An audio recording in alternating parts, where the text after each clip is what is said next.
And it's a proper comedy movie. నేను first time కాదు, second time భలే భలే తర్వాత చాలా చాలా నవ్వాను when I heard the script. So ఖచ్చితంగా మీ అందరికీ నచ్చుతుంది ఈ మూవీ.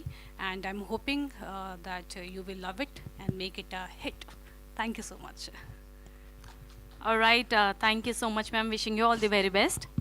లావణ్య గారు హాయ్ హాయ్ అండి. Good to see you come back అండి. Thank you. అండ్ కోఇన్సిడెంటల్గా సినిమా ఏదైతే థీమ్ ఉందో అండ్ మీరు కూడా ఒక మదర్హుడ్ని కెరీర్ని బ్యాలెన్స్ చేస్తా ఒక ఇండిపెండెంట్ ఉమెన్ స్టోరీలా అనిపిస్తుంది నాకు. So coincident and very good కూడా. అండ్ మీరు చెప్పడం వల్ల ఏంటంటే కొంచెం పాజిటివ్ మెసేజ్ వెళ్తుంది because you are in that phase of life. అవును అవును. And on that note independent women story కాబట్టి నేను ఒకటి అడగాలనుకుంటున్నా. ఫ్యూ డేస్ బ్యాక్ మీరు ఒక ట్వీట్ వేశారు చిరంజీవి గారి గురించి. ఒక ట్వీట్ వేసి